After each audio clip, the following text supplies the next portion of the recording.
What's up YouTube, Michelle here. This is a documentary that I've put together myself, about criminal convictions and how we need to tackle reoffending and how, the reasons behind why so many people are falling into the criminal justice system and how it's, broken. The criminal justice system is broken. People are getting convictions for stupid little things, ruining their whole life when, they're capable of so much more. Please press that subscribe button to stand up to fight against the criminal justice system because it's fucked up. Subscribe for mental health awareness. Coming up.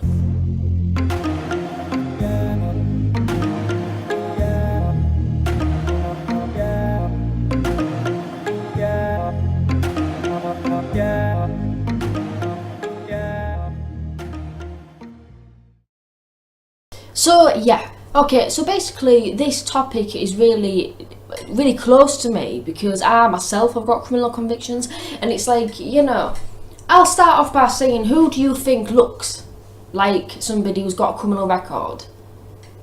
It could be, it could be anybody. It could be that woman walking down the street, it could be that old woman crossing the road, it could be, and that black guy with loads of tattoos might have no convictions. The stigma is ridiculous.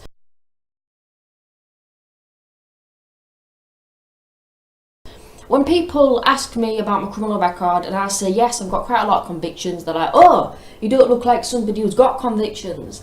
And I'm like, well, anybody can have convictions. It's something that happens to anybody because the system is so unforgiving, the system is so fucked up. And I'd like to start off with by saying that I have got quite a lot of convictions for things that I shouldn't have. And that isn't me being deflective, that isn't me saying, oh no, I don't, take ownership for my actions. I shouldn't have got those convictions because I wasn't very well mentally at the time. Last year, for example, I took an overdose after being sexually assaulted in Bradford. The West Yorkshire Police never even probably investigated that. Injustice. And then I ended up I was homeless at the time, and I ended up in the A&E department basically begging to be sectioned because I knew full damn well I was going to go home and take another overdose because I was feeling so shit. And so I went there and basically I said, look, section me, and they said, no, we're not going to section you, we're going to get the police, you don't need anything, go home. And I'm like, if I go home I'm going to do something to myself. So it's up to you, we're going to get the police. So I punched him in his face because I was like, you don't listen to me. And I ended up going to prison in the mental health part of prison. So it's like, it doesn't make sense, and it's like, I really feel sorry for a lot of people. I made a separate video about criminalisation of people with mental health problems. I got my first criminal conviction when I was 12 years old. 12. I'm 25 next year. And it's a case of that conviction has followed me around for my life. In England and Wales, 40% of ex-prisoners we offend within 1 year. And for people that are doing sentences of less than 12 months, the figure increases to 58%. So 58% of people that are doing a 1 year sentence or less end up reoffending. Why? Why is that? Why is that? And I think it's because there's so little empathy, there's so little understanding, and there is a class system, there's a hierarchy system in the UK that is obvious. It's a case of, you're born into a wealthy family, you get that education, you get that, a couple 100,000 good start for whatever, then you've got your thing, then you've got a good start in your life. You can afford to go abroad, you can afford to do this and afford to do that. Most people don't have that luxury, they start from nothing, and the people that have even less have even harder time. It's no secret that getting into university from a really awful upbringing is tough. Because you need the grade, you need to be able to have the equipment to study, you need to have the equivalent to get to the university, you need to have, the opportunities, and a lot of people don't have the opportunities. So many people, unfortunately, don't get an education, and I think the answer to stopping reoffending in the UK, accessible education for all, not 5,000 a year funding fees, but, access, not not saying to people, sorry, but you've got a criminal record, you can't go to university.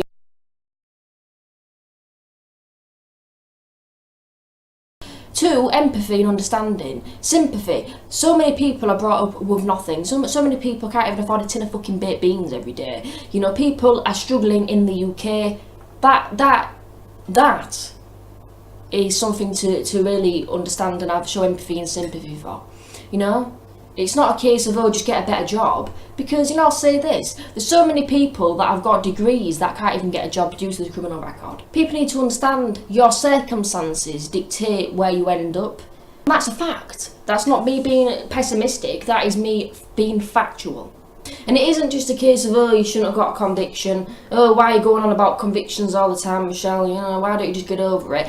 It's because it's so important. People don't open their eyes to actually what goes on in the UK. You know, people are getting convictions for small things. Somebody that is really close to me recently has got a conviction for wasting police time, as it were. Even though that person wasn't wasting police time, even though that person was suicidal, rang the crisis team, was told to basically get on with it. Then they rang the police because they were going to hurt themselves, and then was told basically by the police they're wasting the time and they were an attention seeker. So it's a case of that is inappropriate, you know. And there's other stuff that goes on as well. It's awful, you know. Such as myself, I rang the crisis team in Bradford and Leeds when I was really suicidal, hoping for support, and I was actually dragged through the court system because they didn't think it was genuine enough, and I got a conviction for that. It's a case of people are chucking convictions on people for no reason. Well, that was a load of shit. And it's like people would rather stick a conviction on somebody than actually look at the issues and look at what's going on with that person. You know, because a conviction is a lifelong decision. It's a life-changing thing. It cuts you off from about 80% of the job market. You know, that's the truth. And should it be like that? I don't think it should be like that. Because I've got an assault charge on my record.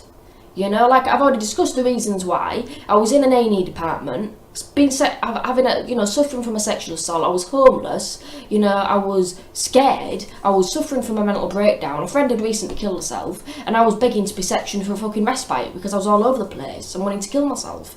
Yet they told me to go home or they'll get the police. So I smashed him in his face. And you know what? I don't regret it.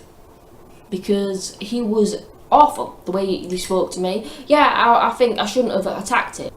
Having a criminal record, no matter what it is, it'll stop you from going into law, first of all. And that's originally what I wanted to do. I wanted to go into forensic law. I wanted to help people that have come out of mental health tribunals, get people out of mental health hospitals and things like that.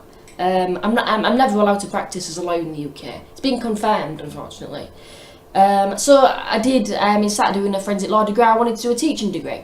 And I was told that I wasn't allowed to do that because of my convictions. So I thought, okie dokie, I'll do an English literature and creative writing degree, which I'm nearly finished. Yeah, I've been told by the teaching society that I probably won't ever be able to teach. So it's a case of what the fuck can I do with my life? Yeah, you do go around having a feeling of hopelessness because it's like one-upmanship on people. Oh, you've got a conviction, that's it, there's nothing. I mean, the amount of times I've been to the job centre and they've said, go self-employed, you're not going to get a job. It's awful, and they're the job centre. You know, the Prince's Trust, you know, people who are supposed to help people from disadvantaged backgrounds, help people with convictions. I rang up, asked to do their hospitality course, asked to do their retail course. Sorry, you've got too many convictions, we can't help you. You know, criminal convictions can stop you from getting housing. Now, most landlords won't take you on if you've got a criminal record, and they will do a DBS check to make sure you've not been done for fraud and things like that. Got a criminal record, won't take you on. So that means you have to go in hostels, and that means you have to wait for council, so it's hard for people. You can't get a mortgage a lot of the time with a criminal record. And my biggest thing, you can't go abroad a lot of the time. I mean, some countries you can go abroad with, but sometimes you can't even get a passport with a criminal record.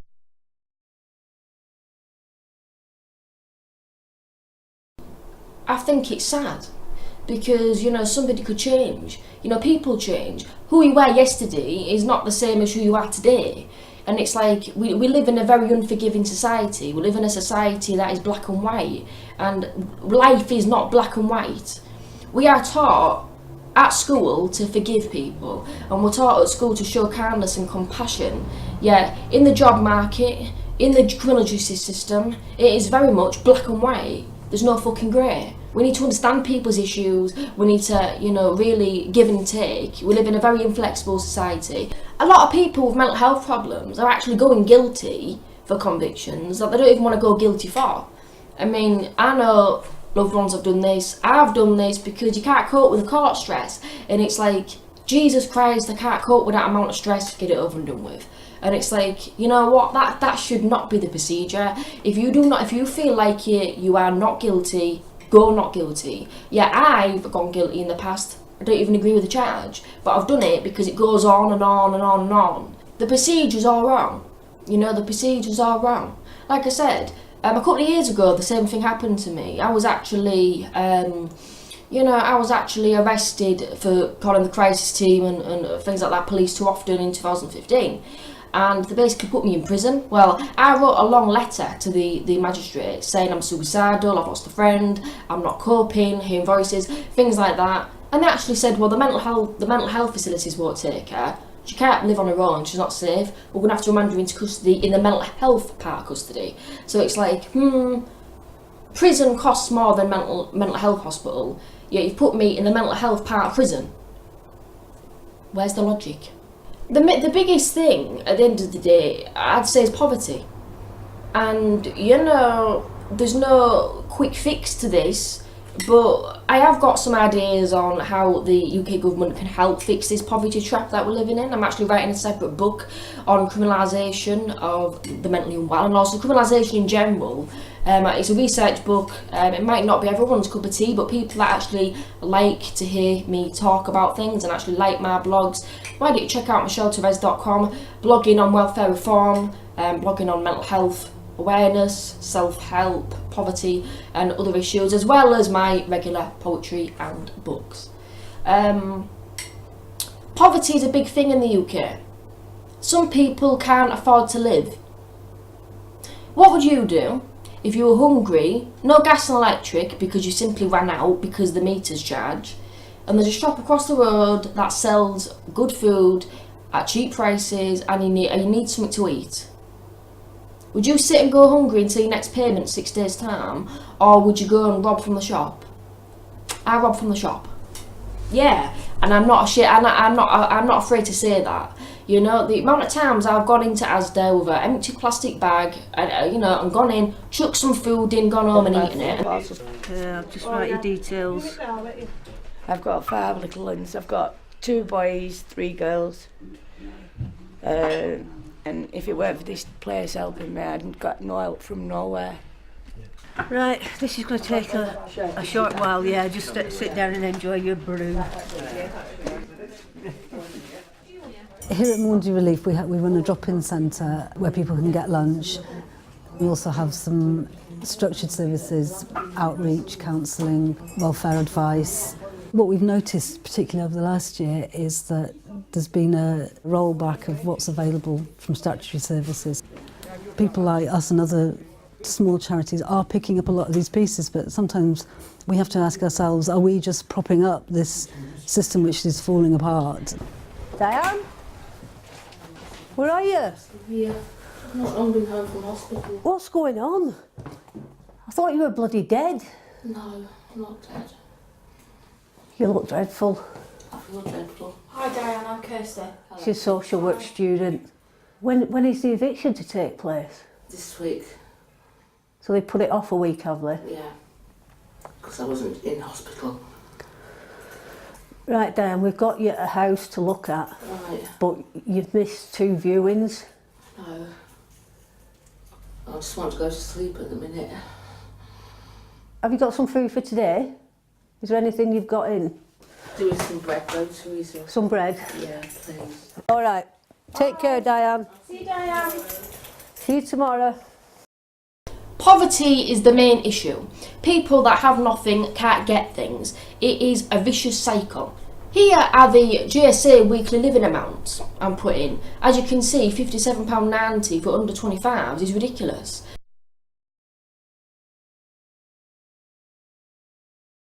I don't know how anybody could live off that minuscule amount. I mean, I live off about triple that at the moment, and I still struggle because I've got things to do. you know, and people need to understand how much that weighs you down. Having £60 a week, okay? Let's say 20 on food, 10 on gas and electric, 10 on council tax, where's the rest? And you've still not paid your water, you've still not paid your snacks, you've still not paid travel, you've not paid TV licence, internet, phone, broadband. You can't live. We are creating our own crime cycle.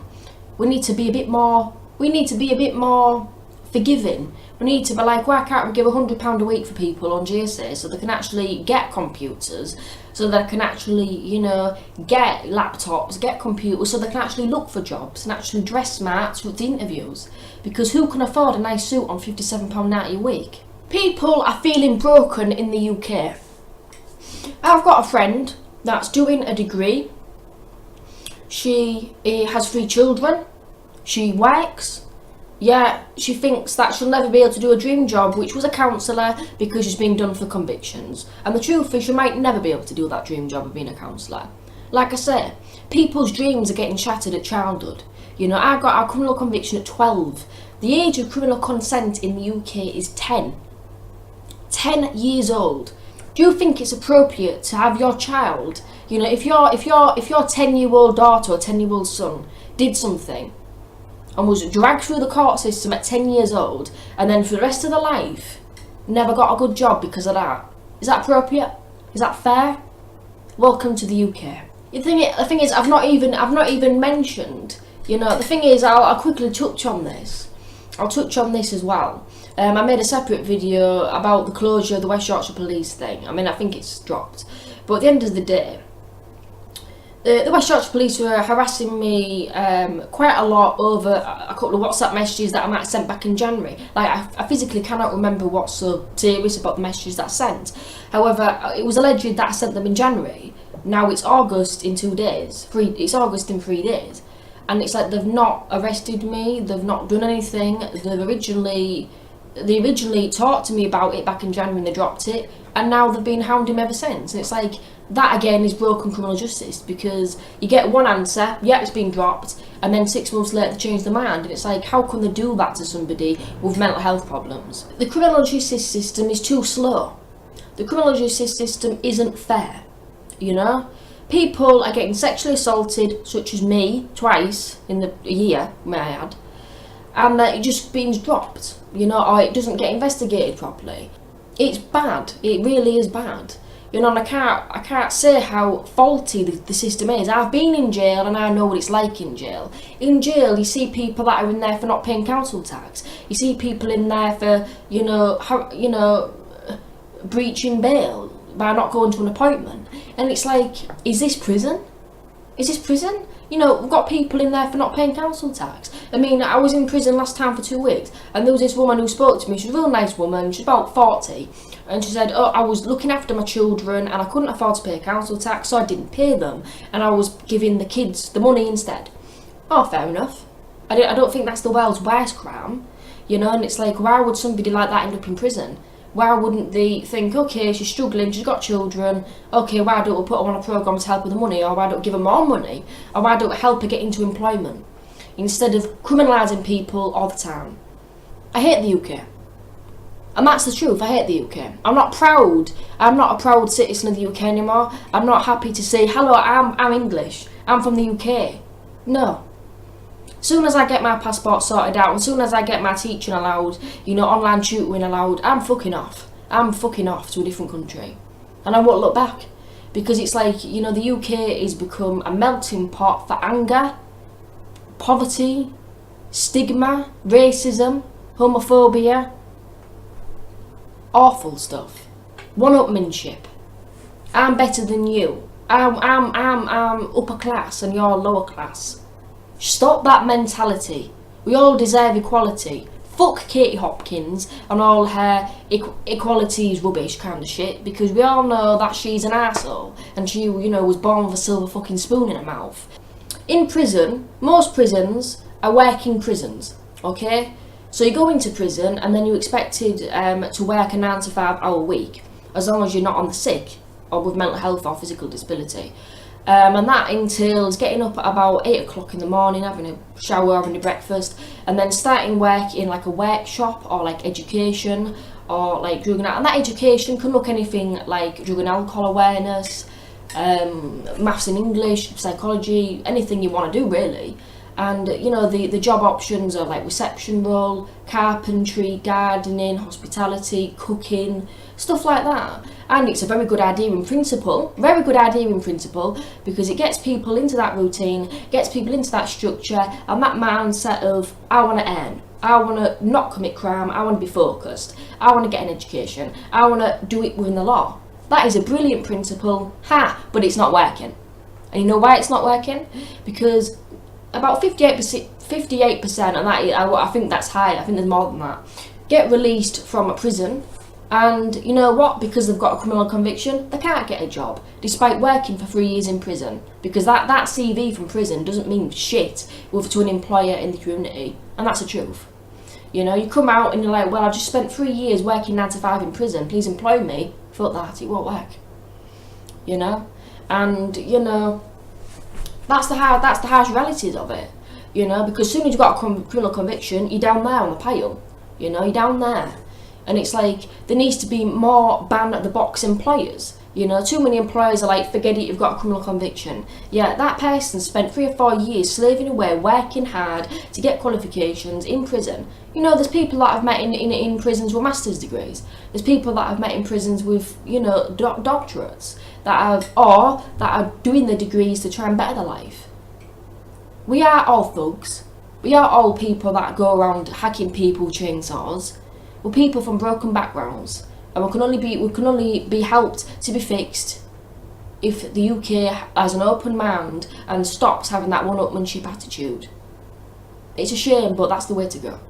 You know, like I said, you know, it's a case of my life has been court cases, court trials, police interviews, criminal convictions, and it's like only until this year people have actually started looking at the deeper issues. And actually, you know, I was actually rejected for therapy due to a conviction. I'm allowed to put this clip in. I've asked permission. What I'll do is I'll if you want me to, I can get a message to us that, you know, concerned about this. You know, this is kind of like crucial to your kind of like recovery, really. And well, I've not had therapy. You know, that's what I'm saying. No, I know you haven't. No. It doesn't really make any sense, because people say stuff like, oh no, you're not well enough to work, you're not well enough to do this, but they don't offer me any therapy at all. I think it's obvious that I won't be getting any therapy. Even I've had my own GP, and he says, you know, I've done everything I can. And he says, you know, if the people decide it's too risky or you can't do it, that's nothing to do with me as a GP. Yeah. But it makes what was the reason for... Nothing's changed. No, it doesn't seem like it, no. I mean, when I was under the CMHT in Hull, they referred me for DBT, and then the building shut down, so everything's been against me to get in. Yeah, but nothing's changed, has it? No, I mean, I'll be interested to find out why they've said that you're, you know, why you're not eligible for that kind of like service through the Compass team. And I think it's down to Florence really to kind of like challenge it. If they're saying it's about risk, we can appeal that decision. And yeah, I was rejected for therapy, but I'm actually getting therapy now. It's personality disorder centred counselling, which I'm really finding helpful. It's taken a very long time to actually get any help, and a lot of people that I know are struggling to get help as well. And that's not a reflection on them; that's a reflection on the system, because the system's fucked. And it makes people more desperate than they actually should be. You know, they shouldn't have to plead or do things just to get help. I think if you want mental health support, or if you want drug and alcohol support, or if you want, you know, accommodation, it should be available. You know, must we forget that a lot of people that go to prison actually enjoy being in prison? A lot of people, and I'd say about 80% of the people that I spoke to when I was last in prison actually said, you know what, I actually like it here and I actually prefer it here. I feel safer here. That's sad. The truth is, a lot of these women that are, you know, spoken to in prison are victims of sexual abuse. They might be victims of domestic abuse. They might be victims of awful families. You know what I mean? They might be, you know, have mental health problems. And the thing is, When you go to prison, you get that safe structure, you get that routine, you know that you're getting 3 hot meals a day, or 2 hot meals a day, you know that you're getting your breakfast, you know that you're getting your lunch, and you know that you're getting your dinner, you know that, you're going to be woken up at a certain time, go to bed at a certain time. It's ridiculously fake, and I wouldn't ever want to go back to that. But a lot of people can only focus on that, and some people thrive under those circumstances, and I think it's sad, because I think there should be more step-down facilities. People that go into jail, get all that routine, and then come out to nothing. You open the gates, then you release prison, then it's back on your own again. All that support, in prison you can access psychology, you can access drug and alcohol support, you can access a CV helper, somebody to help you with your addiction, somebody to help you with mental health, somebody to help you with jobs, somebody to help you with housing. A lot of more support in there than out here.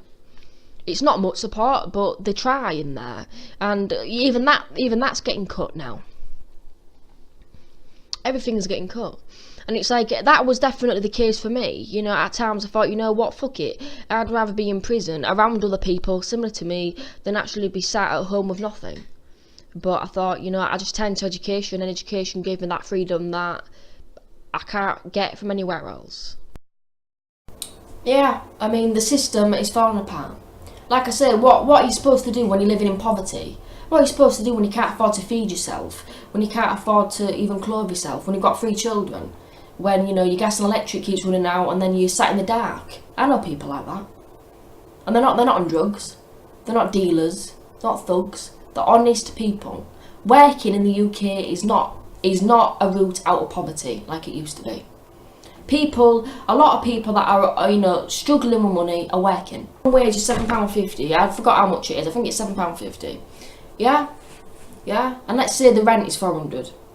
You'll be left with not much, depending on what you do. Not much. You might be able to buy a few computer games and a few jeans and a few nice tops each month, but that's about it. You can't do anything else. That's not a life. Most people want to travel. Most people want to go abroad. Most people want a car. Most people want to invest. Most people want to do stuff, and it's like, you can't do that on minimum wage. But most jobs are minimum wage, and the only way to get a good job, as in a job that requires a DBS check, is to not have a criminal record.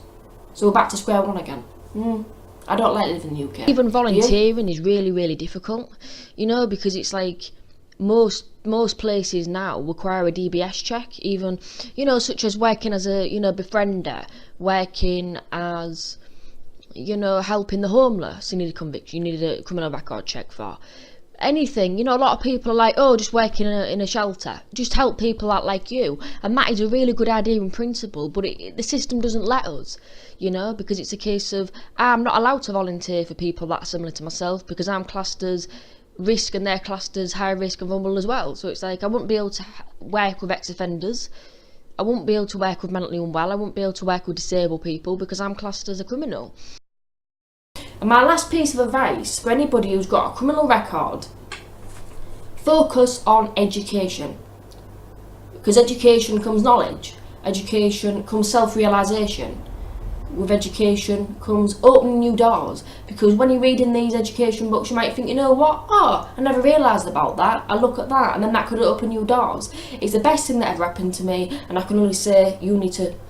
That's what'll help you too. Anyway, it's been Michelle. Like I said, go to michelleterez.com if you want to read more about my thoughts on welfare reform, criminal justice system, mental health, self-help, things like that. I'm working on various books, as you will know. Self-help chapters, 3 chapters will be available to download from there. Sorry about the delay. Anyway, have a nice night. Thank you for watching. Well, thank you for listening to me rant, and I'll see you soon. It's been Michelle. I would like you to imagine a drug mule. I'd like you to imagine a prisoner. Who do you see? Do you see me? Because I was once both of those things. I'd like you to imagine making the worst decision of your life and then having to go through public chastisement and then being banished to a place that you found extremely frightening.